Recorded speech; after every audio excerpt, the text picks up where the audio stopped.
پھر بھارت میں اگرچہ اقلیت میں ہے لیکن 20 کروڑ مسلمان بھارت میں اس وقت ہے. پھر جو پاکستان سے شروع ہوا سلسلہ، افغانستان، ایران، چلتے جائیے ادھر ترکستان، چینی ترکستان، روسی ترکستان، پھر آگے چلیے عالم عرب، افریقہ کا پورا شمالی علاقہ، افریقہ کا تقریباً سارا وسطی علاقہ. یہ سب کیا ہے؟ کتنا بڑا رقبہ ہے. اور ہر طرح کی نعمت اللہ نے دی ہے. اس میں نباتات بھی ہیں، اس میں معدنیات بھی ہیں، اور سب سے بڑھ کر آج کی دنیا میں جو اہم ترین شے ہے کہ پیٹرول جو ہے، تیل جو ہے، اس کے سب سے بڑے ذخائر وہ ہیں کہ جو مسلمانوں کے قدمے تلے ہیں. اتنی تعداد میں ہونے کے باوجود، اتنے وسائل کے پر بظاہر قابض ہونے کے باوجود، سوال یہ ہے کہ کیا آج دنیا میں امت مسلمہ کو عزت حاصل ہے یا یہ ذلیل ہے؟ اسے غلبہ حاصل ہے یا مغلوب ہے؟ اسے کوئی دنیا میں وقار حاصل ہے یا یہ بالکل بے وقار ہو کر رہ گئی؟ یہ بات ہے جو ہمارے سمجھنے کی ہے. آج کیوں ذلیل کہ کل تک نہ تھی پسند، گستاخی فرشتہ ہماری جناب میں.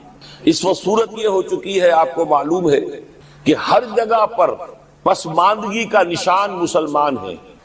ہمارے سارے وسائل پر دوسروں کا قبضہ ہے. ایک ہی شے رہ گئی تھی، تیل، خلیج کا تیل، اس پر بھی آ کر امریکہ کی فوجیں ان کے سر پر بیٹھ گئی ہیں. سارا کا سارا تیل اب ان کے قبضے میں. ادھر خلیج کے دہانے کے دونوں طرف وہ اپنے مورچے بنا رہے ہیں تاکہ یہاں کسی کا داخلہ نہ ہو سکے. بڑے بڑے جتنے لوگ ہمارے ان سب کی دولت ان کے پاس ہے. کہنے کو تو سلطان اور برونائی دنیا کا امیر ترین آدمی ہے، لیکن دولت ہے کہاں اس کی؟ انویسٹڈ تو وہی ہے، اسی کے بینکوں میں ہے، انہی کی کمپنیوں میں ہے. کسی کے پاس کچھ نہیں ہے. سعودی عرب کے کوئی ڈالر ہے تو کہاں ہے؟ جیسے شہنشاہ ایران کا جو اثاثہ تھا، سرمایہ تھا، جو سارا کا سارا انہوں نے جو ہے وہ فریز کر لیا. تو یہ دولت تو ساری وہی ہے. کہنے کو ہے کہ آپ کے اکاؤنٹ میں اتنا روپیہ ہے، لیکن سوال یہ کہ وہ اکاؤنٹ فی الواقع کس کے قبضے میں؟ پھر آپ کو معلوم ہے کس طریقے سے مسلمانوں کے ساتھ سلوک ہو رہا ہے. ہر جگہ پر جہاں چاہیں، جس طرح چاہیں انہیں ستا لیں. اور ان میں بھی سب سے بڑھ کر جو بات میں آپ سے کہوں گا، آج دنیا میں جتنے بڑے پیمانے پر محمد عربی صلی اللہ علیہ وسلم کی توہین و تذلیل ہوئی ہے، پوری انسانی تاریخ میں نہیں ہوئی. رشدی نے کتاب لکھی، بدترین حملے کیے. کیا رنگیلا رسول کتاب تھی جو لکھی تھی کسی ہندو نے، جس کو کہ ایک مسلمان نے پھر خنجر بھونک کر اور ہلاک کر دیا تھا. وہ تو کچھ بھی نہیں تھی. اس کتاب کو رنگیلا رسول کو 100 سے ضرب دیجئے تو یہ کتاب بنتی ہے سیٹنک ورسز، اور وہ ملینز نہیں بلینز کی تعداد میں شائع ہوئی. اس کے خلاف احتجاج اگر کسی نے کیا ہے تو ان کے اوپر جوتے پڑے ہیں، ان پر ڈنڈے پڑے ہیں. پوری مغربی دنیا اس کے پیچھے آ گئی ہے، سپورٹ کیا ہے. لے دے کے ایک ملک نکلا ایران، اس نے کم سے کم یہ کہ اس کے قتل کا فتویٰ تو دیا، لیکن کیا کرے، قتل کرنے کی تو نوبت نہیں آئی. پورا عالم عیسائیت اس کی پشت پناہ ہے، اس کی مدد کر رہا ہے. یہ اتنی بڑی توہین محمد رسول اللہ صلی اللہ علیہ وسلم کی اور آپ کی ازواج مطہرات کی، اور یہ بظاہر ایک ایسے شخص کے ہاتھوں جس کا نام مسلمانوں کا سا ہے، اس کا اتنا بڑے پیمانے پر ہونا. اور پھر یہ کہ مسلمان 120 کروڑ ہونے کے باوجود کچھ نہیں کر سکتے. میں وہ چیزیں نہیں گنوانا چاہتا کہ 15 لاکھ جو ہیں وہ ہمارے افغان بھائی جو ہیں انہوں نے جانیں دی. فائدہ کس کو پہنچا؟ تاحال امریکہ کو، کہ اس کی جو مد مقابل قوت تھی USSR وہ ختم ہو گئی. اسی طریقے سے جو کچھ کشمیر میں ہو رہا ہے، ہماری بے حمیتی، بے غیرتی کا عالم یہ ہے. ہم کچھ اندر خانے تھوڑی بہت کو مدد کر کے سمجھتے ہیں کہ ہم نے فرض ادا کر دیا، جبکہ فرض تو یہ ہونا چاہیے تھا کہ ہم براہ راست اعلان کرتے اور انڈیا کو الٹیمیٹم دیتے کہ سٹاپ دس بزنس، یا یہ کہ پھر ہم سے جنگ ہے. جنگ کا نتیجہ تو پھر اللہ جس کو چاہے دے گا. اگر انسان اللہ تعالیٰ پر اعتماد رکھتا ہو، توکل رکھتا ہو، اپنے موقف کی حقانیت پر بھی اسے یقین ہو، تو کم من فیۃ قلیلۃ غلبت فیۃ کثیرۃ تاریخ میں ہمیشہ ہوتا آیا ہے کہ چھوٹی قوتیں جو ہیں ان کو غلبہ اللہ نے عطا کیا ہے بڑی قوتوں پر. لیکن بے غیرتی کا عالم یہ ہے، بے حمیتی کا عالم یہ ہے. زبانی کلامی ہم سے بڑا ہمدرد کوئی نہیں مسلمانان کشمیر کا. جس لیڈر کو دیکھو بڑھ چڑھ کر بیان دے گا، لیکن عملاً ہم کیا کر رہے ہیں؟ یہ ساری صورتحال جو میں نے آپ کو بتائی ہے، ویسے تو اب یہ کہ اگر اس میں ایک خاکہ سا میں نے آپ کے سامنے رکھا ہے، اس میں رنگ بھروں تو ظاہر ہے کہ یہ پورا گھنٹہ اسی میں لگ جائے گا. لیکن جو اس کا اصل لب لباب ہے وہ یہ ہے کہ ہم اپنی جگہ بڑے خوش ہیں کہ ہم امت مرحوم ہیں، ہم تو امت محمد ہیں صلی اللہ علیہ وسلم، ہم تو اللہ کے پیارے ہیں، ہم اللہ کے لاڈلے ہیں، ہمیں اللہ کی شفاعت، ہمیں اللہ کے رسول کی شفاعت بھی ملے گی، جنت تو گویا کہ ہمارا پیدائشی مقام ہے۔ یہ سارے جو بھی ہمارے ذہنوں کے اندر ہیں خیالات، اور یہ جو ہمارے من گھڑت عقائد ہیں، آپ سوچئے کہ جب ہم جو آبجیکٹیو کنڈیشنز ہیں، گیون کنڈیشنز ہیں، جو سامنے کے حالات ہیں، ان سے جب تقابل کرتے تو معاملہ بہت مختلف ہے۔ یہ کیوں ہے؟ اصل میں سوال جب تک آپ اپنے سامنے نہیں رکھیں گے، اس کا جواب جو ہے اب اس پر غور کیجئے، کیوں ہے؟ کیا اللہ تعالیٰ کو محمد الرسول اللہ کی عزت و حرمت پیاری نہیں ہے؟ کیا محمد الرسول اللہ اللہ کے پیارے نہیں ہیں، حبیب رب العالمین نہیں ہے؟ کیا اللہ تعالیٰ کو کفار سے زیادہ محبت ہے؟ کیا وجہ ہے رحمتیں ہیں تیری اغیار کے کاشانوں پر، اور برف گرتی ہے تو بیچارے مسلمانوں پر؟ سائنس میں وہ آگے ہیں، مالیات پر ان کا شکنجہ کسا ہوا ہے پوری دنیا پر، تہذیب ان کی ہے، تمدن ان کا ہے، ہم تو ان کے کیمپ فالوورز ہیں، نقش قدم پر چل رہے ہیں، ہم تو ان کی صرف یہ کہ نقالی کر رہے ہیں۔ تو سوچئے وجہ کیا ہے؟ کیا اللہ کو کفر زیادہ پسند ہے اسلام سے؟ کیا اللہ کو محمد الرسول اللہ صلی اللہ علیہ وسلم کی عزت و حرمت کا کوئی خیال نہیں؟ سوچنے کی بات ہے۔ ظاہر بات ہے کہ ان سوالات کا جواب تو ہاں میں آپ نہیں دے سکتے، یقیناً ایسا نہیں ہے۔ بہرحال وہ کافر ہیں، وہ اللہ کو نہیں مانتے، اللہ کے رسول کو نہیں مانتے۔ چلیے اللہ کو کسی نام سے مان لیا، گاڈ کہہ دیا، لیکن اللہ کے رسول کو تو نہیں مانتے۔ ایمان کا سارا دار و مدار تو رسالت پر ہے، اللہ کے اس کلام کو تو نہیں مانتے، اور اس کے باوجود ان کے لیے عزت ہے، رحمتیں ہیں تیری اغیار کے کاشانوں پر، برق گرتی ہے تو بیچارے مسلمانوں پر۔ یہ ایک لمحہ فکریہ ہے، یہ سوچنے کی بات ہے کہ ایسا کیوں ہے۔ اس کا جو جواب میں یا بنی اسرائیل اذکروا نعمتی التی انعمت علیکم واوفوا بعہدی اوف بعہدکم وایای فارہبون۔ بنی اسرائیل، چونکہ یہ لفظ پہلی مرتبہ قرآن مجید میں آ رہا ہے تو یہاں تھوڑی سی وضاحت کرنی ہوگی۔ ابن جو عربی میں بیٹے کے لیے آتا ہے، ابن، اس میں جو شروع کا حمزہ ہے یہ در حقیقت اضافی ہے، اصل لفظ جو ہے بے نون پر مشتمل ہے، اسی لیے اس کی جمع سالم آتی ہے بنون۔ قرآن مجید میں المال والبنون زینت الحیات الدنیا، تو یہ جو اس کی جمع سالم ہے وہ در حقیقت بنون ہے، اور پھر اس کی حالت نسبی اور حالت جری بنین ہوگا، اور جب یہ مضاف بن جائے گا تو اس کا وہ نون گر جائے گا، تو اے بنی اسرائیل، اے اسرائیل کی اولاد۔ لفظی ترجمہ ہوگا اے اسرائیل کے بیٹوں، لیکن یہ کہ مراد اولاد ہے، اس میں برسبیل تغلیب اگرچہ خطاب مردوں سے ہو رہا ہے جیسے کہ قرآن مجید میں اکثر و بیشتر ہے، لیکن یہ کہ اس میں خواتین بھی شامل ہیں۔ تو یا بنی اسرائیل، اے اسرائیل کے بیٹوں، اسرائیل سے مراد کیا ہے؟ اس پر اتفاق ہے، اجماع ہے، حضرت یعقوب کا یہ لقب ہے۔ البتہ یہ لفظ بنا ہے اسر اور ایل دو سے مل کر۔ ایل کا لفظ جو ہے وہ عبرانی زبان میں الہ کے لیے ہے، الہ اور ایل ویسے بھی قریب قریب ہیں، اسی لیے تمام فرشتوں کے نام جبرائیل، میکائیل، اسرائیل، یہ تمام الفاظ کے ساتھ جو ایل آتا ہے یہ در حق اسماعیل، اسماعیل بھی، سما اور ایل، چونکہ حضرت ابراہیم علیہ السلام نے دعا کی تھی پروردگار بیٹا عطا فرما، اس اعتبار سے جب اللہ تعالیٰ نے بیٹا عطا فرمایا تو اسماعیل نام رکھا، یعنی اللہ نے سن لیا۔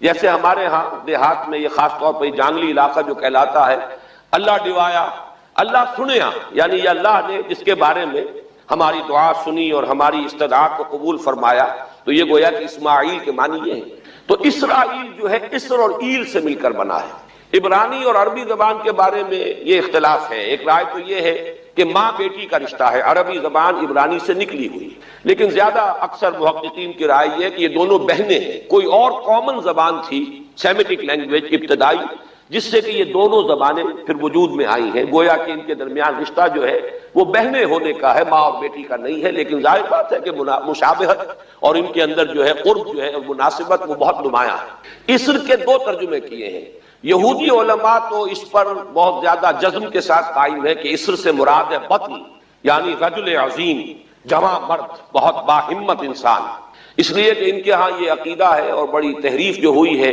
تورات میں، اس میں ایسی ایسی باتیں بھی ہیں۔ حضرت یعقوب کی جو مدح کی گئی ہے اس میں اس حد تک مبالغہ ہے کہ حضرت یعقوب کی اللہ تعالیٰ کے ساتھ کشتی ہوئی اور اللہ کو پچھاڑ لیا حضرت یعقوب نے، تو معلوم یہ ہوا کہ یہ تو بڑے بہادر اور بہت جری انسان، اس اعتبار سے وہ بطل اور رجل کا ترجمہ کرتے ہیں اسر کا، لیکن یہ کہ صحیح ترجمہ جو ہے وہ اسر کا ہے، بندہ، عبد، اس لیے کہ عربی کا لفظ جو بنا ہے اسیر، اسیری، کوئی کسی کا غلام ہے، اسیر، اسی سے لفظ اسرہ بنا ہے، اسرہ ہے کنبہ، کنبہ بھی آپس میں جڑا ہوا ہوتا ہے، ان کے بندھن ہوتے ہیں دوستی کے، محبت کے، اخوت کے، تو اسی طریقے سے یہ اسر کا لفظ آتا ہے کسی بندھن کے لیے۔ اسیر جو ہے پچھلے زمانے میں جبکہ جیلوں کا رواج نہیں تھا، تو اگر کسی شخص کے ذمے کسی کی کوئی رقم ہوتی تھی دینی تو اس شخص کو اس کے حوالے کر دیتے تھے، وہ اس کا ذاتی قیدی ہوتا تھا، ذاتی اسیر، اس کی تحویل میں رہتا تھا، جب تک کہ اس کے اعزاء اقارب آ کر وہ رقم ادا نہ کر دیں وہ شخص اس کی تحویل میں رہتا تھا، وہ اس کا اسیر ہوتا تھا۔ اس اعتبار سے غلام کے معنی میں یہ لفظ جو ہے مستعمل ہے، تو اسرائیل کا ترجمہ ہوگا عبداللہ۔ اذان تو میں عرض کر رہا تھا کہ اسرائیل کا ترجمہ ہوا عبداللہ، گویا کہ اب تک ہم نے یا بنی اسرائیل کا ترجمہ کیا اے اللہ کے بندے کی اولاد، مراد ہے حضرت یعقوب علیہ السلام۔ حضرت یعقوب حضرت اسحاق کے بیٹے ہیں، حضرت اسحاق حضرت ابراہیم علیہ السلام کے دوسرے بیٹے ہیں۔ حضرت ابراہیم کو پہلا بیٹا اللہ نے عطا فرمایا اسماعیل، اسی لیے میں عرض کر چکا ہوں سما اور ایل سے مل کر بنا ہے، جو دعا کی تھی انہوں نے، اس دعا کا پہلا جواب جو ملا ہے اللہ تعالیٰ کی طرف سے، اس کی مقبولیت کا جو ظہور ہوا وہ حضرت اسماعیل کی شکل میں۔ پھر یہ کہ حضرت سارہ کو بھی اللہ تعالیٰ نے اولاد دی اور حضرت اسحاق پیدا ہوئے۔ اس وقت یہ جو بشارت دی گئی ہے قرآن مجید میں متعدد مقامات پر آگے چل کر آئے گا کہ حضرت سارہ کے ہاں بھی اولاد ہونے کی جو بشارت حضرت ابراہیم علیہ السلام کو فرشتے دینے آئے تھے، اسی میں یہ بھی تھا کہ نہ صرف یہ کہ تمہیں ایک بیٹا عطا ہوگا بلکہ اس کے بعد پوتا بھی عطا ہوگا، گویا کہ ایک بہت جلیل القدر پوتا۔ اس اعتبار سے ایک رائے یہ ہے کہ یعقوب عقب سے بنا ہے، گویا کہ بشارت میں پہلے ہی سے شامل تھا حضرت یعقوب علیہ السلام کا ذکر بھی کہ اسحاق کے بعد اسحاق کے ہاں ایک بہت جلیل القدر بیٹے کی ولادت ہوگی اور اس کا نام یعقوب ہوگا، یعنی اسحاق کے بعد آنے والا، بیٹے کے بعد جو پوتا آتا ہے۔ لیکن یہود کی رائے یہ ہے کہ حضرت یعقوب پیدا ہوئے ہیں اپنے بھائی عیسو کے ساتھ، یہ تمام بیٹے ہیں حضرت اسحاق علیہ السلام کے، دو بیٹے پیدا ہوئے بیک وقت، جڑواں بھائی۔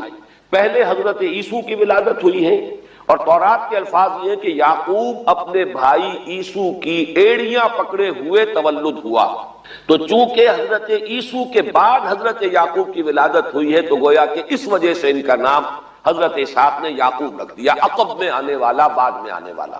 بہرحال حضرت یعقوب علیہ السلام کے پھر 12 بیٹے ہیں جن کی تفصیل پوری موجود ہے، یہ تاریخ جو ہے بڑی ریکارڈڈ ہے، اس لیے کہ بنی اسرائیل کی یہ تاریخ جو ہے books of the old testament میں اس کی پوری تفصیل موجود ہے۔ 4 بیویاں تھی حضرت یعقوب علیہ السلام کی جن سے 12 بیٹے ہوئے، 3 بیویوں سے 10 بیٹے تھے، اور سب سے چھوٹی بیوی سے 2 بیٹے تھے حضرت یوسف اور بنیامین، اور ان دونوں سے حضرت یعقوب علیہ السلام کو بڑی محبت تھی۔ حضرت یوسف سے چونکہ یہ تاریخ شروع ہوتی ہے اس اعتبار سے کہ انہیں ان کے بھائیوں نے کنویں میں ڈالا، پھر اللہ تعالیٰ نے وہاں سے ان کے نکلنے کا سامان کیا، پھر مصر پہنچایا، پھر مختلف مراحل سے گزار کر انہیں وہاں ایک بہت اونچی پوزیشن تک پہنچایا، تو حضرت یوسف علیہ السلام سے اس اعتبار سے ان کی تاریخ شروع ہوتی ہے۔ 1906 قبل مسیح میں حضرت یوسف علیہ السلام کی پیدائش ہے، جہاں تک صحیح اندازہ کیا جا سکا ہے۔ یوں سمجھئے کہ آج سے تقریباً 4000 سال قبل یہ حضرت یوسف کی پیدائش ہے، اور حضرت یوسف پڑ پوتے ہیں حضرت ابراہیم کے۔ ان میں اگر آپ 200-250 سال کا اور اضافہ کریں تو آج سے کوئی 4500 سال قبل کی شخصیت بنتے ہیں حضرت ابراہیم علیہ السلام۔ حضرت یوسف کے زمانے میں پھر جیسے کہ وہ تفصیل سورہ یوسف میں آئے گی، یہ پورا خاندان آ کر کنعان میں تھے، لیکن وہاں سے آ کر مصر میں آباد ہو گئے۔ مصر میں ان کا بڑا اعزاز ہوا، اکرام ہوا۔ اس کے خاص حالات تھے کہ مصر میں اس وقت جو بادشاہت تھی وہ اصل مصر کے لوگوں کی نہیں تھی، بلکہ یہ بھی سیمیٹک لوگ تھے جو جا کر جنہوں نے عراق وغیرہ کے علاقے سے ہی جا کر انہوں نے فتح کیا تھا مصر کو، لہذا انہیں فرعون نہیں کہا گیا قرآن مجید میں، وہ فرعونہ کا خاندان نہیں ہے، بلکہ وہ تاریخ میں ہکسوس کنگز کہلاتے ہیں۔ تاریخ مصر میں وہ 15واں خاندان کہلاتا ہے وہاں کے بادشاہوں کا، 15th ڈائنیسٹی، اور یہ چونکہ لوکل نہیں تھا اس لیے ان کو فرعون نہیں کہا جائے گا، بلکہ یہ ہکسوس کنگز چرواہے بادشاہ تھے کہ جو عرب کے ان علاقوں سے آئے تھے جزیرہ نما سے، اور وہاں سے وہ چرواہے تھے، ان کا تو پیشہ ظاہر بات ہے صحرا میں کیا ہوتا ہے، بھیڑیں بکریاں پالنا، لیکن انہوں نے آ کر مصر کو فتح کیا، وہاں ان کی بادشاہت ہو گئی۔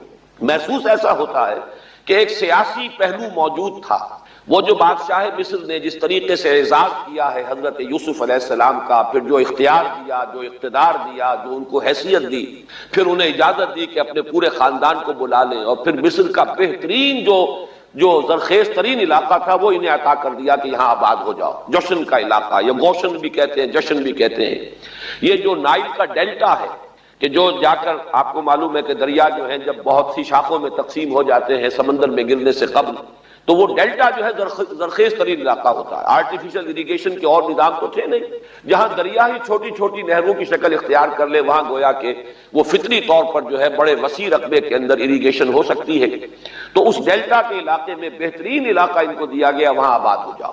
وہاں یہ رہے ہیں گویا کہ پیرزادوں کی حیثیت۔ ابھی ان کے پاس کوئی شریعت نہیں، ابھی کوئی کتاب نہیں ملی، ابھی صرف یہ ایک خاندان ہے، حضرت ابراہیم کی نسل کا ایک خاندان ہے، اس لیے کہ حضرت ابراہیم کی نسل میں حضرت اسماعیل کی نسل ہے کہ جو عرب میں آباد ہو چکی، ان کی نسل میں پھر حضرت اسحاق کے بیٹوں میں سے بھی عیسو کی نسل وہ اور جگہ پر آباد ہو چکی۔ اس اعتبار سے یوں نہ سمجھیے کہ نسل ابراہیم صرف ان پر مشتمل ہے۔ اسی طرح بنی قطورہ تیسری جو آپ کی اہلیہ تھی، ان کی اولاد بھی، تو گویا کہ یہ بہت وسیع حلقہ ہے جو اولاد ابراہیم کا ہے۔ تو اولاد ابراہیم میں سے ایک شاخ ہے جو آ کر، یعنی حضرت یعقوب کے 12 بیٹے اور حضرت یعقوب بھی آ کر یہاں آباد ہو گئے، اور یہاں پھر یہ کچھ عرصے تک تقریباً 100-150 برس تک تو بڑے عیش میں رہے۔ یہ تقریباً یوں سمجھیے کہ 1850 قبل مسیح میں ان کا داخلہ ہوا ہے مصر کے اندر، اور وہاں پر 150 برس جو ہے انہوں نے بڑے عیش میں گزارے ہیں۔ یہ پیرزادے تھے اس لیے کہ بادشاہ معتقد ہو چکا تھا حضرت یوسف علیہ السلام کا، اگرچہ یہ تو ثابت نہیں ہوتا کہ وہ ایمان لایا ہو حضرت یوسف علیہ السلام پر، اس کا کوئی ثبوت نہیں، لیکن معتقد تھا، اور ان کی نیکی کا، پارسائی کا، شرافت کا، ذہانت کا، صلاحیتوں کا اعتراف پوری قوم کو تھا، جس طریقے سے کہ انہوں نے اس ملک کی جو نیا ہے اس کو جس طرح پار لگایا ہے، وہ شدید ترین قحط کا جو ایک دور آیا اس میں سے، اور جتنا بہترین انتظام کیا اس کی بنا پر ان کی صلاحیتوں کے سب معترف تھے۔ تو وہ 130 برس کی عمر میں غالباً ان کا انتقال ہوا ہے، اور 80 برس تک انہوں نے مصر پر گویا کہ جو سب سے زیادہ با اختیار شخص وہاں تھا بادشاہ کے بعد، بادشاہ اپنی جگہ پر تھا، لیکن یہ کہ جو بادشاہ کے بعد سب سے زیادہ با اختیار شخصیت تھی وہ حضرت یوسف کی تھی 80 برس تک۔ اور اس عرصے میں، اور پھر یہ 150 برس جو میں نے عرض کیا ہے کہ اس میں یہ خوب پھلے پھولے، ان کی اولاد جو ہے وہ کثرت کے ساتھ پھیلی، لیکن اس کے بعد وہاں پھر ایک انقلاب آیا۔ اس انقلاب کو آپ کہیں گے جیسے کہ مختلف ممالک میں آتا ہے، اب سنز آف دی سوائل جو اس ملک کے رہنے والے تھے، اصل آبادی قبطیوں کی، انہوں نے بغاوت کی اور ہکسوس کنگز کو نکال دیا، وہ خاندان ختم ہو گیا۔ جب وہ چلے گئے تو جو ہکسوس کنگز کے یہ گویا کہ بہت ہی منظور نظر تھے اور یہ مراعات یافتہ طبقہ تھا بنی اسرائیل کا، حضرت یعقوب کی اولاد کا، اب ان پر عتاب شروع ہوا، اب ان کا زوال آیا۔ تو یوں سمجھیے کہ تقریباً 400 برس اس کے بعد ان کے بڑی ہی شدت کے اور بڑی سخت غلامی کے، رفتہ رفتہ اس میں شدت پیدا ہوتی گئی ہے، لیکن یہ ہے کہ یہ 400 برس اس لیے کہ پھر 1300 قبل مسیح میں 550 برس بعد پھر ان کا ایکسوڈس ہوا ہے مصر سے، جب حضرت موسیٰ علیہ السلام کو اللہ تعالیٰ نے مبعوث فرمایا، پھر حضرت موسیٰ علیہ السلام ان کی نجات کا ذریعہ بنے، اور پھر مصر سے لے کر وہ انہیں نکلے ہیں، معجزانہ انداز میں ہی سمندر کو پھاڑ کر ان کے لیے اللہ نے راستہ بنایا ہے، قدم قدم پر معجزوں سے ان کی تائید کی ہے، کھانے پینے کے لیے صحرائے تیہ میں کچھ نہیں تھا تو من و سلوہ دیا ہے، پانی پینے کے لیے نہیں تھا تو ایک ضرب سے چٹان میں سے 12 چشمے جو ہیں اللہ تعالیٰ نے بہا دیے کہ 12 قبیلے ہیں آپس میں لڑے نہ، کہیں پانی پینے پلانے پہ جھگڑا اور کہیں گھوڑا آگے بڑھانے پہ جھگڑا، قبائلی زندگی میں یہ بڑا سینسیٹیو ایشو ہوتا ہے، لہذا قد علم کل اناس مشربہم، ہر قبیلے کے لیے ایک گھاٹ معین ہو گیا، تمہارا چشمہ یہ ہے، تمہارا چشمہ یہ ہے، ایک ضرب سے 12 چشمے پھوٹ گئے۔ پھر انہیں وہاں کوہ طور کے قریب پڑاؤ ڈال کر ان کو وہاں چھوڑ کر حضرت موسیٰ علیہ السلام جو ہے اللہ تعالیٰ کی طلبی پر کوہ طور پر گئے ہیں، وہاں تورات عطا ہوئی۔ تو تورات کے عطا کیے جانے کے بعد اب سمجھیے کہ اب ان کی حیثیت ایک امت کی بن گئی، کتاب پر امت کی تشکیل ہوئی۔ یہ امت مسلمہ قرآن مجید کی بنیاد پر امت ہے، جب یہ کتاب دی گئی ہے اس کی بنیاد پر ایک شریعت دی گئی ہے، کتاب دی گئی ہے، کتاب ہدایت ہے، تو اس نے امت کی شکل اختیار کی۔ یہی وجہ ہے کہ لفظ امت جو ہے قرآن مجید میں صرف مکی صورتوں کے اندر، مدنی صورتوں میں استعمال ہوا ہے۔ کنتم خیر امت اخرجت للناس، سورہ آل عمران میں کذالک جعلناکم امۃ وسطا لتکونوا شہداء علی الناس ویکون الرسول علیکم شہیدا، یہ سورہ بقرہ میں آگے چل کر آ جائے گا۔ تو اصل میں جیسے تشکیل امت جو ہوئی ہے وہ در حقیقت مدنی دور میں آ کر ہوئی ہے جبکہ شریعت عطا کی جا رہی ہے۔ اسی طریقے سے یہ ایک خاندان تھا، حضرت ابراہیم کی نسل کی ایک شاخ، اس نے امت کی حیثیت اختیار کی ہے جبکہ صحرائے تیہ میں جب ان کا قیام تھا اور اس صحرائے سینا میں، اور وہاں پر پھر حضرت موسیٰ علیہ السلام کو تورات دی گئی اور شریعت دی گئی، تب سے یہ امت ہے، اور یہ ہے 1300 قبل مسیح، 610 عیسوی میں۔ اب سمجھیے 1300 وہ جمع کیجئے، 610 یہ جمع کیجئے، 1910 برس بعد پھر حضور صلی اللہ علیہ وسلم پر قرآن مجید کی وحی کا آغاز ہوا، اور 622 میں حضور نے ہجرت فرمائی، اور اس کے بھی کوئی 2 سال یا 1 سال کے بعد جو ہے یہ آیات نازل ہو رہی ہیں جو ہم اس وقت پڑھ رہے ہیں۔ تو یہ سارا جو ہے تاریخی پس منظر ذہن میں رکھیے کہ یہ تقریباً 2000 برس کی تاریخ جو ہے ان کی بحیثیت امت، ویسے تو ان کی تاریخ اگر شروع کریں گے بنی اسرائیل تو حضرت یعقوب سے شروع ہونی چاہیے اور وہ اس سے زیادہ ہو جائے گی طویل، لیکن در حقیقت امت کی حیثیت سے ان کی تاریخ 2000 برس کی شمار ہوگی کہ 1300 قبل مسیح میں جب ہجرت کی ہے حضرت موسیٰ علیہ السلام نے اپنی قوم کو لے کر مصر سے، اور جب صحرائے سینا میں آئے ہیں، سینائی پیننسولا میں، اور پھر کتاب ملی ہے، تورات عطا کی گئی، شریعت عطا کی گئی، تب سے اس کا امت کی حیثیت سے آغاز ہوا۔ ایک بات اور نوٹ کر لیجئے، ان کو امت مسلمہ کیوں نہیں کہا گیا؟ اس کے لیے اس کا ایک سبب ہے۔ در حقیقت امت مسلمہ کا لفظ یا خیر امت یا امت کا لفظ جو ہے اس موجودہ امت کے لیے اس لیے استعمال کیا گیا ہے کہ یہ امت کسی ایک نسل پر مشتمل نہیں، یہ امیین اس کے نیوکلیس ہے، لیکن یہ کہ ہر نسل کے لوگ اس میں آ کر شامل ہوئے ہیں، ہر قوم جو ہے اس میں آ گئی ہے، اس لیے اس کا نام جو ہے وہ صفاتی ہے، امت مسلمہ۔ لیکن چونکہ یہ سابقہ امت مسلمہ ایک ہی نسل پر مشتمل ہے، حضور صلی اللہ علیہ وسلم سے پہلے کسی نبی اور کسی رسول کی بعثت اس کی قوم سے باہر نہیں ہوئی، کسی ایک خاص قوم کی طرف بعثت ہوئی ہے، کسی خاص علاقے کی طرف بعثت ہوئی ہے۔ بعثت عمومی الی کافۃ الناس یہ صرف محمد الرسول اللہ صلی اللہ علیہ وسلم کی امتیازی شان ہے، وما ارسلناک الا کافۃ للناس بشیرا ونذیرا۔ اس اعتبار سے ان کا جو ہے اس میں علم گویا کہ بنی اسرائیل ہی ہے کہ جو برقرار رہا ہے، اے اسرائیل کی اولاد۔ اگرچہ میں اس موضوع پہ تقریریں کر چکا ہوں لیکن آج پھر اس گفتگو کے حوالے سے بات چیزیں تازہ کرتا ہوں۔ اس وقت عالمی سطح پر یہودی جمع عیسائی بریکٹ میں کر لیں اور امریکہ جمع یورپ یہ بریکٹ میں کر لیں، ان کا اندر معاملہ کیا ہے؟ اصل جو ہے اس میں پیچھے مائنڈ ہے، ماسٹر مائنڈ، سازشی ذہن وہ یہود کا ہے، باقی عیسائی آلہ کار بن گئے ہیں۔ جو 100% آلہ کار ہے یہود کا وہ پروٹیسٹنٹس ہیں۔ پروٹیسٹنٹزم یہود ہی نے پیدا کرایا تھا، یہود ہی نے یورپ کے اندر سود کا رواج شروع کروایا، ورنہ سود حرام تھا، وہاں پر بھی یوزری بھی اور کمرشل انٹرسٹ بھی دونوں حرام تھے، یہ یہودی نے کروایا۔ اور پھر پہلا بینک بنوایا ہے انگلستان کے اندر، بینک آف انگلینڈ، اور جو پوپ کے خلاف بغاوت کرائی تو پہلی بغاوت ہوئی انگلستان کے اندر، جو چرچ آف انگلینڈ علیحدہ ہو گیا پوپ سے، اور اسی کو یہودیوں نے قرار دیا یہ ہمارا ماڈرن اسرائیل ہے، یہ اسرائیل ہمیں دیا ہے گاڈ نے، یہ جو ہے برطانیہ۔ اس کے کچھ عرصے کے بعد یہی جو ہے ایکسوڈس ہوا ہے اور وہ امریکہ میں جا کے آباد ہوئے، لہذا امریکہ کو بھی جیوز نے کہا ہے دس از اندر اسرائیل، یہ ہے ہمارے اصل اسرائیل، ماڈرن اسرائیل یہ ہے، اس لیے کہ جو انہیں وہاں پر اقتدار حاصل ہوا ہے، جو قوت حاصل ہوئی ہے، جس قدر دولت انہوں نے وہاں جمع کی ہے، وہاں کے جس طریقے سے جکڑ لیا ہے حکومتوں کو، فرنگ کی رگے جہاں پنجے یہود میں ہے۔ ٹھیک 100 سال پہلے علامہ اقبال یہ مشاہدہ کر کے آ گئے تھے یورپ میں، اور کون دیکھنے والا تھا کہ وہاں کیا ہو رہا ہے، بیہائنڈ دی سین کیا ہے، سامنے کیا ہے، پردے کے پیچھے کیا ہے۔ فرنگ کی رگے جہاں پنجے یہود میں، اس وقت فرنگ کا امام تھا برطانیہ، یہ وہ سلطنت تھی جس پر سورج کبھی غروب نہیں ہوتا تھا۔ آج وہ فرنگ کا امام امریکہ، افغان، یہ برطانیہ تو اب وہ جو ایک نظم ہے کہ بچپن میں پڑھی تھی، London bridge is going down going down going down, اس کی مثال ہے۔ برطانیہ کی کوئی حیثیت ہی نہیں، ورلڈ پاور کی حیثیت نہیں ہے، وہ تو چھوٹا بھائی اس نے بنا رکھا امریکہ نے اپنا، تو اس حیثیت سے جو ہے اس کی کوئی حیثیت ہے، ورنہ کوئی اور حیثیت نہیں۔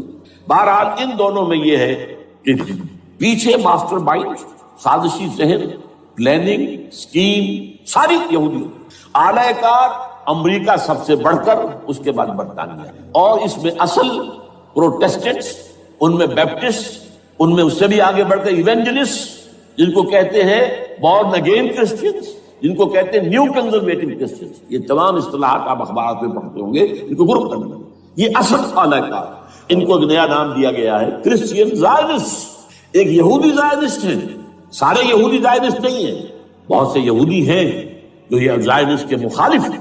چنانچہ میری ہیوسٹن میں ملاقات ہوئی تھی ڈاکٹر وشو براڈ، بہت بڑا پروفیسر ایمیریٹس یہودی، لیکن یہ کہ اس نے کہا، ہمارے اجتماع میں کہا، ہمارا اجلاس تھا وہاں پر، ہم نے یہ جو ہے بلایا تھا ایک یہودی، ایک عیسائی اور ایک مسلمان، تینوں جو ہیں وہ تقریریں کریں۔ نے کہا تھا کہ وی آر ناٹ سپورٹنگ اسرائیل۔ اس نے وہ عیسائی جو آیا ہوا تھا پروفیسر، اس نے کہا they are supporting Israel, we are not supporting Israel. اسی طرح میری جو ہوئی تھی round table conference, round table, اس میں ایک یہودی پروفیسر تھے، وہ ہسٹری کے پروفیسر، میں نام بھول رہا ہوں ان کا، انہوں نے کہا آئی ایم اینٹی زائنسٹ، میں زائنسٹ کے خلاف ہوں۔ تو زائنسٹ جو ہے اصل میں ایک سیکولر یہودیوں کی تحریک ہے، اور اس کے سب سے بڑے سپورٹرز کرسچین زائنسٹ وہ امریکہ میں بیٹھے ہوئے۔ تو یہ ہے صورتحال۔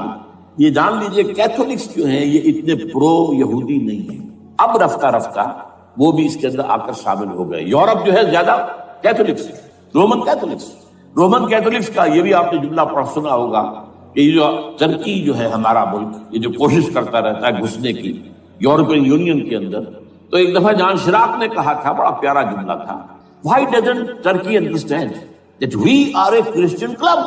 یہ ہماری جو یونین ہے یورپین، یہ تو کرسچین کلب ہے، وہ مسلمان ہے، وہ کس وجہ سے آنا چاہتا ہے بندہ، کیوں تو خود داخل ہونا چاہتا ہے؟ Why doesn't Turkey understand that we are a Christian club؟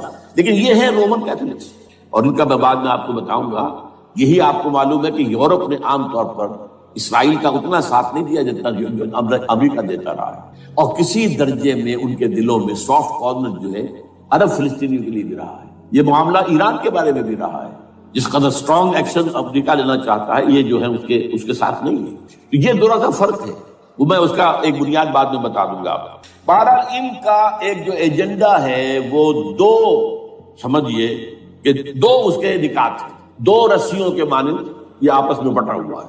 پہلا، عالم اسلام کے مادی اور مالیاتی وسائل، خصوصاً تیل پر قبضہ، یہ ان کا دنیاوی اعتبار سے، دولت کے اعتبار سے، وسائل کے اعتبار سے اس وقت کا ایجنڈا ہے۔ ویسے تو اس سے اوپر وہ چاہتے ہیں پوری دنیا پر، وہ تو بعد کی بات ہے، کہ ابھی نہ وہ روس کو چھیڑ رہے ہیں نہ چین کو چھیڑ رہے ہیں۔ چین تو ان کا سب سے بڑا جو ہے بزنس پارٹنر ہے، سب سے بڑا، اور چین کو رفتہ رفتہ وہ اپنی لائن پر لا رہے ہیں۔ اب تو صرف یہ کہ وہ ایک پارٹی گورنمنٹ وہاں رہ گئی ہے جو کہ کمیونزم کے دور کی یادگار ہے، باقی ان کی جو اکانومی ہے وہ تو آ چکی ہے اسی رخ پر جو یورپ کی ہے، مغرب کی ہے۔ نمبر دو ایجنڈا کیا ہے؟ دنیا میں کہیں بھی اسلام کے بحیثیت ایک نظام زندگی ظاہر ہونے کا کوئی موقع نہیں دینا۔ We have to nip the evil in the bud at any cost۔ یہ ان کے ایجنڈے کا دوسرا بڑا ہے۔ یہ دو ہیں انٹرٹوائنڈ، جیسے آپ لڑیوں کو بٹ دے کر رسی بناتے ہیں، ایسے یہ دو لڑیے ہیں۔ اسلام کا پولیٹیکل سوشو اکنامک سسٹم کہیں نہ آ جائے، ہو نہ جائے آشکارا شر پیغمبر کا، یہ ابلیس نے کنکلوڈ کیا، وہ جو ابلیس کی مجلس شورا ہے، ہو نہ جائے آشکارا شر پیغمبر، کہیں ایسا نہ ہو کہ پیغمبر کی شریعت دنیا کے سامنے آ جائے، پیغمبر کا نظام آ جائے۔ الحذر، آئین پیغمبر سے 100 بار الحذر، حافظ ناموس زن، مرد آزما مرد آفری، یہ معاشرت کی نظام ہو گیا۔ موت کا پیغام ہر نوع غلامی کے لیے، نہ کوئی فخر و خاکہ نہ گدائے رہنشی، یہ سیاسی نظام آ گیا، اور کرتا ہے دولت کو ہر آلودگی سے پاک و صاف، منعموں کو مال و دولت کا بناتا ہے امین، تم دولت کے امین و مالک نہیں ہو۔ اور اس سے بڑھ کر اور کیا فکر و عمل کا انقلاب، بادشاہوں کی نہیں اللہ کی ہے یہ زمین، ان الارض للہ، یہ نظام کہیں نہ آ جائے، یہ ہے جس میں کہ وہ خطرہ محسوس کر رہا تھا۔ اور اس کے بعد یہ کہتے ہیں یہ تو تھا عصر حاضر کے تقاضے، لیکن یہ کہ صورتحال کیا ہے، ہو نہ جائے آشکارا شر پیغمبر کہیں، ہے یہی، یہ معاملہ اس طرح رکھو کہ خود مومن ہے محروم یقین، یہ غنیمت ہے کہ خود مومن ہے محروم یقین۔ ہمیں اگر کوئی سہارا ملتا ہے تو اس سے کہ مومنوں کو بھی، نام نہاد مسلمانوں کو بھی اپنے اس نظام پر یقین نہیں، وہ نماز پر یقین رکھتے ہیں، روزے پر رکھتے ہیں، زکوٰۃ کو بھی جو بھی اللہ تعالیٰ نے جس کو توفیق دیتا ہے، حج کرتے ہیں، عمرے کرتے ہیں، یہ ہے سب، لیکن یہ کہ یہ غنیمت ہے، چشم عالم سے رہے یہ پوشیدہ یہ آئین تو خوب۔ وہ ابلیس کہتا ہے کہ یہ آئین چشم عالم سے پوشیدہ رہنا چاہیے، یہ غنیمت ہے کہ خود مومن ہے محروم یقین۔ ہمارے لیے جو ہے اگر کوئی سانس لینے کی جگہ ہے وہ یہ ہے حوصلہ افزائی اگر ہے تو اس میں ہے کہ خود مومن محروم یقین ہے، اس کے سامنے وہ راستہ ہے ہی نہیں۔ اب لیجیے یہودیوں کے ایجنڈے کو میں تجزیہ کر رہا ہوں۔ سب سے پہلے world bank, IMF، globalisation, TRIPS, ان تمام ہتھ کنڈوں کے ذریعے عالمی مالیاتی استعمار جو بظاہر امریکہ کا ہوگا حقیقت یہود کا ہوگا۔ یہودیوں کے نزدیک پوری نوع انسانی حیوانوں کے مانند ہے۔ They are not human beings, they are goyams, they are gentiles۔ یہ انسانی شکل میں حیوان ہیں، اور جیسے حیوانوں کو ایکسپلائٹ کرنا، استعمال کرنا انسانوں کا حق ہے۔ گھوڑے کو آپ باندھتے رہے ہیں نا ٹانگے کے آگے، اور بیلوں سے آپ ہل جتواتے رہے ہیں، تو جیسے یہ حق ہے ایسے ہمارا حق ہے پوری دنیا کے جو ہے وسائل کو کھینچے۔ ہاں جیسے گھوڑے اور بیل کو بھی کچھ نہ کچھ دانا تو ڈالنا پڑتا ہے، چارہ تو دینا پڑتا ہے، تو ان کو بھی کچھ دو۔ یہ پوری نوع انسانی ورکرز بن کر رہ جائے، حیوان بن جائیں، بالکل شہوت کے غلام بنا دو انہیں، اخلاقی اقدار کا بیڑا غرق کر دو، خاندانی نظام کو تہوبارہ کر دو۔ یہ باقاعدہ جو protocols of the elders of the Zion سب میں موجود ہے لکھا ہوا، جو 1897 میں انہوں نے پاس کیا اپنا پروگرام، بیسل سوئٹزرلینڈ کا ایک شہر ہے۔ Protocols of the elders of the Zion, ان کو حیوان بنا دو، بس حیوانوں سے کام لیتے رہو۔ ہاں ان کی کمائی کا کچھ حصہ ان کے لیے چھوڑ دو، وہ بھی زندہ رہیں، وہ بھی آخر کام کیسے کریں گے، اور اصل جو ہے ملائی کھینچ دو اپنے اس نظام کے ذریعے سے۔ World bank, IMF، stock exchange, TRIPS, globalisation, اس کے ذریعے سے عالمی مالیاتی استعمار۔ نمبر 2، ایک ہے ان کا ایجنڈا، یہ تو عالمی ہے۔ دوسرا ایجنڈا کیا ہے؟ وہ لوکل ہے۔ وہ کیا ہے؟ گریٹر اسرائیل کا قیام، جس میں مصر کا سارا زرخیز علاقہ شامل ہوگا، جو ڈیلٹا کا علاقہ کہلاتا ہے اس کا، جہاں کے اس وقت کے بادشاہ نے، حضرت یوسف علیہ السلام کے زمانے کے بادشاہ نے، وہ فرعونہ کے خاندان میں سے نہیں تھا، وہ عرب تھا۔ عربوں ہی سے کسی وقت کوئی قوم آئی تھی جو کہ مصر پر قابض ہو گئی تھی، اس نے حضرت یوسف کے خاندان کو لا کے وہاں آباد کیا۔ بہترین جشن کا علاقہ کہلاتا ہے، بہترین۔ وہ کہتے ہیں ہمارا ہے، ہم رہے وہاں پر کئی سو برس تک رہے۔ عراق ہمارا ہے، وہاں ہمیں قید میں رکھا گیا، نبوکدنضر لے گیا تھا۔ عرب کا شمالی حصہ جو ہمارا ہے، وہاں خیبر میں یہودی قلعے تھے، اور وہاں مدینے کے اندر جو ہے 3 قبیلے یہودی تھے جنہیں محمد نے صلی اللہ علیہ وسلم نے وہاں سے نکال پار کیا تھے۔ جارڈن وارڈن، یہ ترکی کا بھی کچھ حصہ ہمارا ہے، باقی پورا لبنان اور پورا فلسطین، یہ سب اس کے اوپر بنے گا ایک greater Israel. This is there local agenda, اور اس کے لیے ضروری ہے ایک بہت بڑی جنگ، ایسے آسانی سے نہیں ہو جائے گا۔ آرمگیڈون، جس کو حضور نے فرمایا الملحمۃ العظمیٰ، الملحمۃ الکبریٰ، بہت بڑی جنگ، جس کی خوفناکی اور تباہناکی کا اندازہ اس سے کیجئے۔ حضور فرماتے ہیں کہ اگر ایک باپ کے 100 بیٹے یا ایک دادا کے 100 پوتے ہوں گے تو ان میں سے 99 ختم ہو جائیں گے، ایک بچے گا۔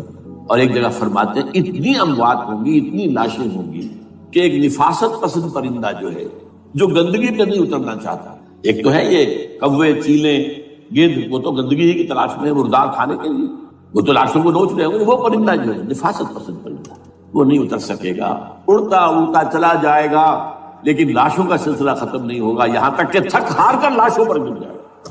یہ دور نہیں ہے، اس لیے کہ اس پر متفق ہیں یہودی بھی اور عیسائی، پروٹسٹنٹس، عیسائی اس کے اوپر پوری طرح متفق ہیں۔ آرمگیڈون، جسے آپ تھرڈ ورلڈ وار کہہ لیں، الملحمۃ العظمیٰ کہہ لیں، الملحمۃ الکبریٰ کہہ لیں، حضور کے الفاظ میں یہ آئے گا۔ اس کے نتیجے میں گریٹر اسرائیل بنے گا۔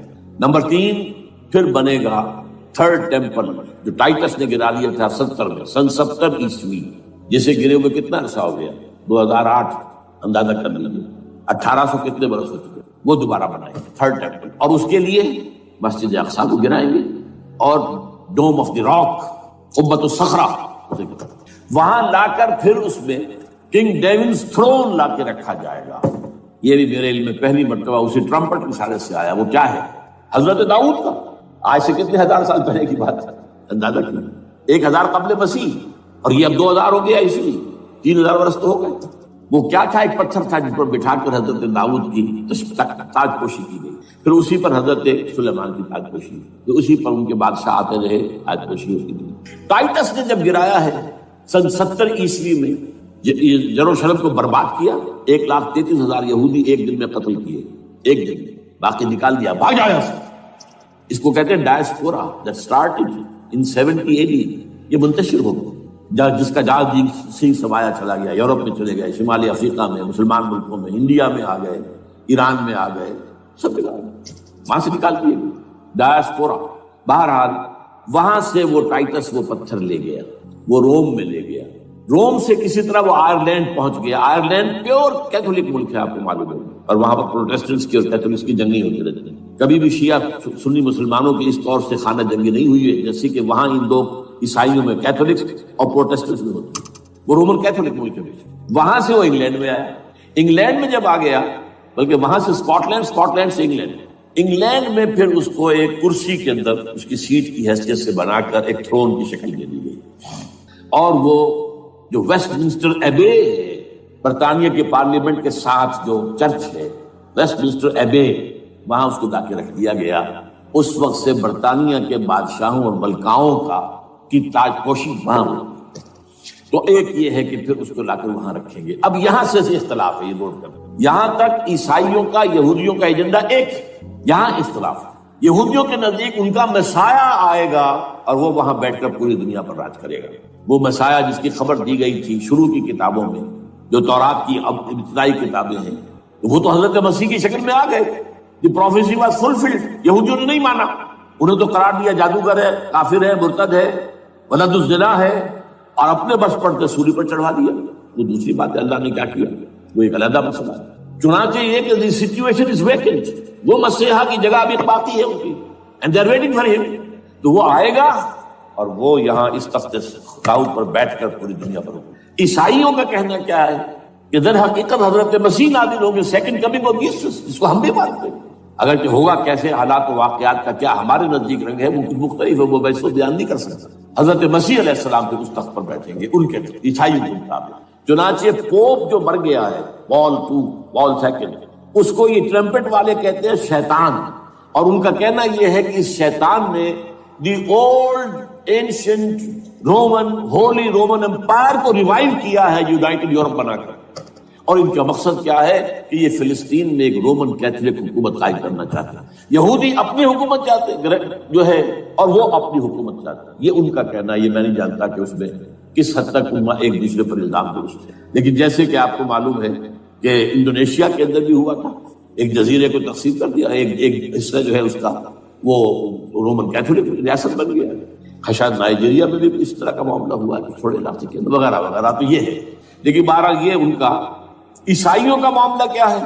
میں نے جیسا کہ بتایا کہ یہ تو اس ایجنڈے کے اندر متفق ہے، اور عیسائی بھی ورلڈ ڈومینیشن، مالیاتی جو ہے استعمال، اس کے لیے کوشش ہے، لیکن ان کے نزدیک حضرت عیسیٰ ابن مریم آئیں گے علیہ الصلوۃ والسلام، اور وہ حکومت کریں گے۔ اس پورے ڈرامے کا اسکرپٹ پورا یہودیوں کا لکھا ہوا، اور انہی کی سازش اس پورے ڈرامے کے پیچھے ہے۔ البتہ بظاہر اس ڈرامے کا بڑا کیریکٹر جس سے آپ ہیرو کہیں وہ امریکہ ہے، اور اس کے تابع یورپ بھی ہے۔ یہ ہے عالمی سطح پر معاملہ اس وقت۔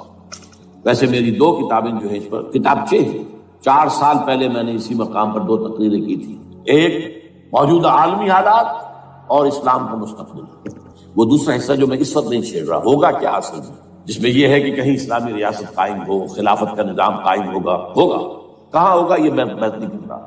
حضرت مہدی کا ظہور ہوگا، وہ آئیں گے عرب کے اندر۔ پھر یہ ہے کہ وہ جو گریٹر اسرائیل کے خلاف جہاد ہوگا، اور اللہ کرے گا کہ رفتہ رفتہ یہ ممالک جو ان سے لے لیے جائیں گے، یہاں تک کہ بالآخر ایک یہودی اعلان کر دے گا میں ہوں مسیح، جس کو کہ عیسائی بھی کہتے ہیں اینٹی کرائسٹ، اور یہ کہتے ہیں یہ بیپٹسٹ بھی کہ اینٹی کرائسٹ جو ہے وہ یہودی ہوگا، جبکہ کچھ عرصے پہلے بہت بڑا پروپیگنڈا ہوا تھا کہ اینٹی کرائسٹ جو ہے، دجال جو ہے وہ تو مسلمان ہوگا، نہیں، لیکن وہ کہتے ہیں کہ ہوگا یہودی ہوگی، اور پھر اس یہودی کو قتل کریں گے حضرت مسیح، دی ریئل مسیح، اصل مسیح جو اٹھا لیے گئے درمیان میں، وہ آئیں گے، اور ان کے ہاتھوں دجال بھی قتل ہوگا، اور پھر مسلمانوں کے ہاتھوں ایک ایک یہودی ختم ہوگا، پھر ایک عالمی اسلامی ریاست قائم ہوگی حضرت مسیح کے ہاتھوں، اور وہاں پر حضرت مسیح ایک حدیث میں آتا ہے 40 برس تک پوری دنیا پر حکومت کرے گا۔ بہرحال یہ دوسرا پکچر ہے جو ہمارے سامنے، میں اس وقت کی تفصیل میں نہیں جا رہا، جو ان کے سامنے پکچر ہے وہ میں نے آپ کو بیان کر دیا۔ اب اس میں تجزیہ کیجئے افغانستان پر حملے کا اصل سبب، جو میں نے 2 بتایا نا، 2 لڑیاں ہیں ان کے ایجنڈے کی، ایک اسلام کہیں ظاہر نہ ہو جائے، اسلام کا نظام ظاہر نہ ہو جائے، اور ایک مسلمانوں کے مالیاتی خاص طور پر تیل کے وسائل پر قبضہ۔ اب افغانستان میں کیا ہوا ہے، یہ سارا معاملہ تھا اسلام کا راستہ روکنے کے لیے، کہ یہاں تو اسلام ایک شکل دکھا رہا ہے اپنی، اور اگر انہیں موقع مل گیا تو یہ تو ایک ایسی ویلفیئر اسٹیٹ قائم کر دیں گے زکات کا نظام قائم ہو جائے گا تو اعلیٰ ترین ویلفیئر اسٹیٹ قائم ہو جائے گا. اور اگر یہاں پر جو ہے یہ ساری سزائیں نافذ ہو گئی، معاشرہ کرائم فری ہو جائے گا، لوگوں میں محبت ہوگی، مساوات ہوگی، اور یہ کہ عام لوگوں کے لیے ویلفیئر ہوگا. اور یہ سامنے نظام آ گیا تو پھر ہمارا یہ نظام کیپیٹلزم یہ کہاں رہے گا؟ اس کو تو منہ چھپانے کی جگہ نہیں ملے گی. لہذا افغانستان پر حملے کا اصل موٹیو یہ ہے. البتہ یہ ساتھ ہی یہ بھی تھا کہ افغانستان کے راستے سے سینٹرل ایشین سٹیٹس جو ہیں ان سے پائپ لائنیں لا کر اور وہ پھر کہیں گوادر کے آس پاس سمندر تک لائے جائے تاکہ ہم وہاں کے جو ہے ڈرین کر سکیں جو تیل اور گیس کے ذخائر ہیں سینٹرل ایشین سٹیٹس کے اندر جو مسلمان سٹیٹس ہیں. تو اس کے لیے راستہ جو ہے وہ لینا چاہتے تھے افغانستان سے. اب وہ جہاں تک افغانستان کا تعلق ہے تو ان کے قبضے میں ہے، جب چاہے کر لیں. اب پاکستان کا معاملہ جو تھا وہ جیسا کہ میں نے کہا کہ اس کا راستہ وہ رک گیا جبکہ انہیں واپس جانا پڑ گیا. لیکن انہوں نے افغانستان میں کوشش کی طالبان کے زمانے میں.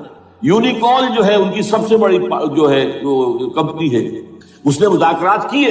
وہ دیکھ کر حیران رہ گئے کہ یہ ان پڑھ، یہ ملے ملاٹے جو ہیں یہ تو بڑے ٹف بارگینر ہیں. اس طریقے سے پاؤں جما کر طالبان نے جو ان کے ساتھ مذاکرات کیے ہیں اور ان سے اپنی شرطیں پیش کی ہیں کہ وہ گھبرا کر بھاگ گئے. یہ صورتحال بھی تھی افغانستان پر قبضہ کرنے میں. لیکن یہ ہے کہ اصل کیا تھا کہ وہ اسلام کی کوئی شکل دنیا کے سامنے نہ آنے پائے جو ان کا میجر ہے. اسی لیے پورا عالم کفر جمع ہے، امریکہ، یورپ، روس، چین، سب جمع. بھارت تو ہی ہے، یہ سب جمع. آپ نے یاد ہوگا جب لال مسجد کا حادثہ ہوا ہے اور ہمارا یہ بدبخت اور بدمعاش انسان اس نے صرف خود جان بوجھ کر اسے بڑھایا، ایک پھنسی کو پھوڑا بنایا، اس نے پھر شگاف کیا اور شاباش لی ہے. امریکہ سے شاباش آ گئی، نیٹو سے شاباش آ گئی، رشیا سے شاباش آ گئی، چائنا سے شاباش آ گئی. وہ چونکہ محسوس کر رہا تھا کہ اندرون ملک تو میری اب کشتی ڈگمگا رہی ہے، ڈاواڈول ہے. I have to have more support from outside. اور for that I have to do it. کہ دیکھو میرے عین قلب میں پاکستان کے یہ پھوڑا نکل آیا تھا، یہ بنیاد پرستی کا اور یہ شدت پسندی کا اور یہ تنگ نظری کا اور یہ فلاں کا، یہ دہشت گردی کا. اور میں نے دیکھو کیسے اس میں چیرا دیا، کتنے لوگوں کو ختم کر دیا. اچھا اس میں یہ بھی ذہن میں رکھیے کہ افغانستان کے بارے میں یہودیوں کے علم میں ہے کہ حضور کی حدیث کیا ہے. حضور کی حدیث ہے یخرج من خراسان رایات سود، خراسان کے علاقے سے کالے جھنڈے لے کر فوجیں چلیں گی. لا یردھا شیء، کوئی طاقت ان کو رخ نہیں موڑ سکے گی. حتیٰ تنصب لیا، یہاں تک کہ وہ آپ کے بیت المقدس میں جھنڈے گاڑ دیے جائیں. دے نو اٹ، یہ جان لیجیے یہ لوگ پڑھے لکھے لوگ ہیں. میں آپ کو ایک واقعہ سناتا ہوں. جب 1967 میں یہودیوں کو فتح ہوئی بہت بڑی اور پورا یروشلم اب ان کے قبضے میں آ گیا، ایسٹ یروشلم جو کہ ابھی جارڈن کے قبضے میں تھا. تو جب موشے دایان تھا وہ کانا، وہ داخل ہوا فاتح کی حیثیت سے، تو اس کے ساتھ ایک ربائی تھا بہت بڑا، چیف ربائی یہودیوں کا بہت بڑا عالم، اور وہ رو پڑا. تھا تو فتح کا وقت، خوشی کا، رویا. So this is the beginning of the end, یہ الفاظ آئے اخبارات میں. گویا کہ اب یہ آخری ڈرامہ جو ہے شروع ہو گیا ہے. وہ آخری ڈرامہ انہیں معلوم ہے ان کی تباہی پر ختم ہونا. اس میں حضرت مسیح کے نزول کے بعد یہ ٹرمپٹ والا بھی لکھتا ہے کہ 80% یہودی قتل ہو جائے گا. اور میں سمجھتا ہوں کہ 20% اگر صحیح ہے اس کی بات تو وہ ہوں گے جو اب حضرت مسیح پر ایمان لے آئے گے. باقی 80% اپنے اس کفر پر اڑے رہیں گے اور قتل ہوں گے. اسی طرح حضور کی ایک حدیث ہے کہ جب یہودیوں کا قتل عام ہو رہا ہو اگر مسلمان قتل کریں گے تو اگر کسی درخت کے پیچھے یہودی چھپا ہوگا تو درخت پکارے گا، اے مسلمان، ہاں عبداللہ آؤ ادھر، یہ میرے پیچھے یہودی چھپا ہوا، قتل کرو اسے. کسی پتھر کے پیچھے چھپے گا تو پتھر بولے گا، سوائے ایک درخت غرقد کے، غرقد یہودیوں کے درخت سے وہ پناہ دے گا. اور آج اسرائیل میں سب سے بڑی پلانٹیشن غرقد کی ہے، ڈینوائٹ. اسی لیے افغانستان، خراسان، یہ افغانستان کا ہارٹ ہے افغانستان. اور یہ بھی جان لیجئے ہمارا جو مالاکنڈ سے اوپر کا علاقہ ہے یہ بھی خراسان کا حصہ، اولڈ خراسان، جیسے گریٹر خراسان کہا جاتا ہے ہسٹری میں. ایک میں نے ایرانی سے پوچھا تھا اس کے بارے میں تو اس نے کہا خراسان ہمارا ایک صوبہ ہے. میں نے کہا وہ تو مجھے معلوم ہے، جس کا دارالخلافہ مشہد ہے اور یہ ان کا مقدس شہر ہے، وہ تو اسے مکے کی طرح سمجھتے ہیں. بہرحال میں نے کہا میں پوچھ رہا ہوں پرانا خراسان بزرگ، تو خراسان بزرگ کا انہوں نے بتایا پورا افغانستان اس میں شامل. اور پھر یہ اسٹیٹس جو ہیں سینٹرل ایشین اسٹیٹس اور ایران کا ایک حصہ اور پاکستان کا ایک حصہ، یہ جو مالاکنڈ کہلاتا ہے. اور یہ بڑی معنی خیز بات ہے کہ وہی مالاکنڈ سے تحریک چلی ہے جو اصل تحریک ہے طالبان پاکستان، وہ سوات سے چلی. بہرحال اس وجہ سے اس پہلو سے یہ جو ہے افغانستان پر حملے کا سب سے بڑا سبب وہ تھا۔ دوسرا جو تھا وہ یہ کہ ان کو جو پائپ لائن لے کے آنی تھی اس کے لیے، لیکن وہ ظاہر بات ہے کہ اس میں جو ہے جو طالبان نے وہ ان کی چکمے میں نہیں آیا۔ اس پر ایک کتاب ہے کہ جو انگریزی میں ہے عابد اللہ جان کی، Afghanistan the genesis of the last crusade, Afghanistan سے آخری صلیبی جنگ کا سلسلہ شروع ہو رہا ہے۔ بہت جو ہے چشم کشا ہے، معلومات افزا ہے، انگریزی میں ہے۔ اچھا، عراق میں معاملہ برعکس تھا۔ عراق میں تیل کا معاملہ بھی تھا تو صرف امریکہ کا تھا۔ جو یورپ ہے وہ زیادہ تر کیسپین کے ایریا کے تیل کی طرف نگاہیں رکھتا ہے۔ یہ جو ہے یہ اصل میں سارا جو ہے یہ امریکہ کا معاملہ ہے۔ اور دوسری طرف یہ کہ یہاں کو مذہبی سلسلہ نہیں تھا، حالانکہ تھا، وہ یہودیوں کا تھا۔ وہ کیا تھا؟ Extension, first step towards the establishment of greater Israel. یہ بات اچھی طرح سمجھیں۔ یہاں پہ تیل کا معاملہ بھی میں نے کہا تھا نہیں، دو لڑیاں ہیں جو چل رہی ہیں۔ تیل کا معاملہ یہاں خاص طور پر عراق کے اندر زیادہ ہے، افغانستان میں بہت کم ہے۔ لیکن یہ کہ یہاں پر بھی جو اصل ہے بیہائنڈ دی سین، جو اصل چیز کیا ہے کہ گریٹر اسرائیل کے قیام کی طرف پہلا قدم ہے۔ میں یاد دلاتا ہوں آپ کو کہ فرسٹ گلف وار ہوئی تھی جس میں عراق کا بھرکس نکال دیا گیا تھا۔ اس کے اختتام پر کہا تھا شوارٹز کرافٹ، جو ان کا کمانڈر ان چیف تھا الائڈ فورسز کا، اس نے صاف کہا تھا، مجھے آج تک ایک لفظ یاد ہے، we fought this war for the protection of Israel. اور اب جو ابھی ہوا معاملہ، جب صدام گرا ہے، اس کا مجسمہ بھی گرا ہے، تو اس کے بعد وہ شخص، وہ بدبخت، وہ خبیث جو ابھی پڑا ہوا کومے میں، شیرون نے کہا تھا ان قریب عراق پر ہماری حکومت ہوگی۔ اور اس سے پہلے تو ہم صرف عراق میں سے یوفریٹس تک کا علاقہ مانگتے تھے، دریائے فرات تک کا۔ اب ہمارا مطالبہ یہ ہے کہ ہم تو در حقیقت دجلہ تک جائیں گے، دجلہ، تاکہ پورا کا پورا جو فرٹائل دو آبا ہے دجلہ اور فرات کے درمیان کا بہترین علاقہ، وہ سارا ہمارے پاس۔ اس سے آپ اندازہ کر لیجیے کہ یہ دونوں چیزیں جو ہیں دونوں جگہ موجود ہیں۔ وہاں مذہبی زیادہ ہے افغانستان کا، لہذا یہاں بہت بڑی جو ہے کولیشن بن گئی۔ عراق میں تو وہ کولیشن نہیں بن سکتی، یورپ بھی ساتھ نہیں آیا، یورپ بھی ساتھ نہیں آیا، امریکہ had to go it alone, اسے کرنا پڑا۔ زیادہ سے زیادہ کوئی ٹوکن، آسٹریلیا کا کوئی ٹوکن معاملہ، جو ہے وہ برطانیہ کا کچھ شاید ٹوکن ٹائپ جو ہے، وہی یہ کامن ویلتھ پرانی جو ہے چلی آ رہی ہے، اس میں شاید کینیڈا کا، باقی تو کوئی۔ یہ جو آل ورلڈ کولیشن بنی تھی وہ افغانستان کے خلاف کیوں ہے؟ یہاں سے اسلام کی ریسرجنس کا اندیشہ ہے۔ یخرج من خراسان رایات سود لا یردها شیء حتی تنصب ایلیا۔ حضور کے زمانے میں ایلیا جو ہے وہ کن کے قبضے میں تھا؟ عیسائی میں۔ اس کے بعد ہمارے قبضے میں آیا، لیکن پھر کروسیڈرز نے ہم سے لے لیا تھا، اور 88 برس وہ عیسائیوں کے پاس رہا، 1099 عیسوی سے لے کر 1187 تک۔ اب پھر یہود کا قبضہ ہے، پہلے عیسائیوں کا تھا، اب یہود کا۔ اب ان سے لینا واپس، پہلی مرتبہ بھی عرب نہیں لے سکے تھے، کھونے والے عرب تھے، واپس لینے والا کرد تھا صلاح الدین ایوبی رحمۃ اللہ۔ اب بھی کھونے والے عرب ہیں، مصر اور شام اور اردن، تینوں کا مقابلہ کیا اس نے، اسرائیل نے، اور قبضہ کیا پورے ویسٹ بینک پر، گولان ہائٹس پر، سینائی پیننسولا پر، اور یہ کھو دیا ہم نے اپنے ہاتھ سے۔ اور اب بھی عربوں میں تو کوئی دم نہیں ہے، کوئی جان نہیں ہے، ان کو عیاشیوں نے، دولت مندی نے بالکل تباہ و برباد کھوکھلا کر کے رکھ دیا۔ بہرحال یہ جو چیزیں میں نے آپ کو بتائی ہیں، یہ تو وہ پلانز ہیں جو سب شیاطین جن و انس کے پروگرام ہیں۔ وہ جیسے کہ کبھی کہا تھا خمینی صاحب نے، شیطان بزرگ، دی گریٹسٹ سیٹن، امریکہ۔ اصل میں امریکہ، اور اس کے پیچھے حقیقت میں یہود، سامنے امریکہ، پیچھے یہود۔ بالفعل کیا ہوگا یہ تو پھر اللہ ہی جانتا ہے کیا ہوگا۔ وَمَكَرُوا وَمَكَرَ اللَّهُ، کافر اپنی چالیں چلتے ہیں، اللہ اپنی چال چلتے ہیں۔ اور سَنَسْتَدْرِجُهُم مِّنْ حَيْثُ لَا يَعْلَمُونَ وَأُمْلِي لَهُمْ إِنَّ كَيْدِي مَتِينٌ۔ اے نبی آپ گھبرائیں نہیں، ہم ان کافروں کو رفتہ رفتہ وہاں سے لے آئیں گے جہاں سے آپ کو بھی، جہاں انہیں احساس تک نہیں ہوگا کہ یہ تو گرفت میں آ رہے ہیں، ٹریپ ہو رہے ہیں، اور ابھی ذرا میں انہیں ڈھیل دے رہا ہوں۔ میں املی لہم ان قیدی متین، میری چال بہت مضبوط۔ وہ اللہ کیا کرے گا وہ میں نے آپ کو بتایا، جھلک دکھا دی ہے۔ انشاءاللہ اسی علاقے میں پاکستان اور افغانستان، اور اس کا ہارٹ ہوگا یہ پشتونستان، سرحد اور مشرقی افغانستان مل کر پشتونستان، پشتون اسی مشرقی اس میں پاکستان کا مغربی صوبہ ہے، شمال مغربی سرحدی صوبہ، یہ ہارٹ، اور پھر پاکستان اور افغانستان انشاءاللہ یہی ہوگا۔ اور پھر یہ کہ یہاں سے فوجیں جائیں گی جو حضرت مہدی کی حکومت جمائیں گی عرب کے اندر. عربوں میں جان نہیں ہے کہ وہ مہدی کی حکومت کو جما سکتے. یخرج الناس من المشرق یؤتون للمہدی بسلطانہ، مشرق کی طرف کے کسی ملک سے فوجیں آئیں گی جو مہدی کی حکومت قائم کرے. عربوں میں دم نہیں. بہرحال ہوگا کیا وہ میں نے کہا کہ یہ تو اللہ کے ہاتھ میں ہے.